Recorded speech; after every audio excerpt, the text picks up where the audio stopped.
ಚೆನ್ನಾಗೈತಿ. But ಇಲ್ಲಿ ಇನ್ನೊಂದು ಸ್ವಲ್ಪ ನೀಟ್ ಆಗಬೇಕಾಗಿತ್ತು. ಇವೇನು ಮಿಸ್ಟೇಕ್ಸ್ ಇದಾವಲ್ಲ ಇನ್ನೊಂದು ಸ್ವಲ್ಪ ತಿದ್ಕೊಂಡ್ಬಿಟ್ರೆ ಕರೆಕ್ಟ್ ಆಗುತ್ತೆ. ಬಟ್ ಫಸ್ಟ್ ಹೇರ್ ಸ್ಟೈಲ್ ಅಲ್ವಾ, ಬರ್ತಾ ಬರ್ತಾ ಪ್ರೋ ಆಗ್ತೀರಿ. ನೆಕ್ಸ್ಟು ನಿಮ್ಮದು ಏನು ಲಕ್ಷ್ಮಿಯವರು ಹೆಂಗೆ ಹಾಕಿದ್ದಾರೆ ಹೇರ್ ಸ್ಟೈಲ್? ಚೆನ್ನಾಗಿ ಬಂದಿದೆ, ನೀಟಾಗಿ ಬಂದಿದೆ. ಲೈನ್ಸ್ ಎಲ್ಲನೂ ನೀಟಾಗಿ ಬಂದಿದೆ. ಓಕೆ, ಚೆನ್ನಾಗಿ ಹಾಕಿದ್ದೀರಿ. ಹೆಂಗೆ ಅನ್ನಿಸ್ತು ನಿಮ್ಗೆ? ತುಂಬಾ ಚೆನ್ನಾಗಿ ಅನಿಸಿದ್ರಿ. ಕಾನ್ಫಿಡೆನ್ಸ್ ಬಂತ ಹಾಕ್ತೀನಿ ಅಂತೇಳಿ? ಓಕೆ. ಫಸ್ಟ್ ಹೇರ್ ಸ್ಟೈಲ್ನಲ್ಲೇ ಇಷ್ಟೊಂದು ಚೆನ್ನಾಗಿ ವರ್ಕ್ ತೋರಿಸಿದ್ದೀರಾ ನಿಮ್ದು. ಬರ್ತಾ ಬರ್ತಾ ಇನ್ನೂ ಪ್ರೋ ಆಗ್ತೀರಾ. ತುಂಬ ಚೆನ್ನಾಗಿ ಬಂದಿದೆ. ಓಕೆ, ಕಾನ್ಫಿಡೆನ್ಸ್ ಇದೆ ಅಲ್ಲ ನಿಮ್ಗೆ? 70 ಡೇಸ್ನಲ್ಲಿ ಕಲಿತೀನಿ ಎಲ್ಲ ಬ್ಯೂಟಿಷಿಯನ್ ಆ್ಯಂಡ್ ಮೇಕಪ್ ಎಲ್ಲ. ಇದು ಅಂತ ಹೇರ್ ಸ್ಟೈಲ್ ನಾವು ನಿನ್ನೆ ತೋರಿಸಿದ್ದು ಇವತ್ತು ಹಾಕಿದ್ದೀರಿ.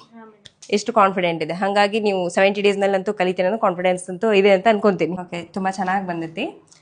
ಬಫ್ ಆಲ್ಸೋ ಇದೊಂದು ಸ್ವಲ್ಪ ಇದು ಅವಾಯ್ಡ್ ಆಗ್ಬೇಕು, ಈ ಥರ ಬರಬಾರ್ದು. ಅಂದರೆ ನೀಟ್ ಅನ್ಸ್ಬೇಕು ನ್ಯಾಚುರಲ್ ಆಗಿ. ತುಂಬ ಚೆನ್ನಾಗಿ ಬಂದೈತೆ ಹೇರ್ ಸ್ಟೈಲ್ ಎಲ್ಲ. ಹೆಂಗೆ ಅನಿಸುತ್ತೆ ನಿಮ್ಗೆ? ಚೆನ್ನಾಗಿ ಅನಿಸ್ತು ಮ್ಯಾಮ್. ನೀವೆಲ್ಲ ಟೆಕ್ನಿಕ್ ಈಸಿಯಾಗಿ ಕೊಟ್ಟಕ ಇಷ್ಟು ಚೆನ್ನಾಗಿ ಹೇರ್ ಸ್ಟೈಲ್ ಬಂತು. ಇಲ್ಲ ಅಂದ್ರೆ ಬರ್ತಿರ್ಲಿಲ್ಲ. ಫಸ್ಟ್ ಹೇರ್ ಸ್ಟೈಲ್ ಆದ್ರೂ ತುಂಬಾ ಚೆನ್ನಾಗಿ ಹಾಕಿದಿರಿ. ಮತ್ತೆ ನೀವು ಕೂಡ ತುಂಬಾ ಚೆನ್ನಾಗಿ ಹಾಕಿರಿ, ಮತ್ತೆ ಇವರು ನಿಮಗೂ ಕೂಡ ತುಂಬಾ ಚೆನ್ನಾಗಿ ಹಾಕಿದ್ರಿ. ಒಟ್ನಲ್ಲಿ ಇವ್ರಿಗೆ ನೀವು ಕ್ಲಾಪ್ಸ್ ಹಾಕ್ಬೇಕು. ತುಂಬಾ ಚೆನ್ನಾಗಿ ಬಂದವ ಹೇರ್ ಸ್ಟೈಲ್ ಇವರಿಬ್ರು ಮಾಡಿದ್ದು.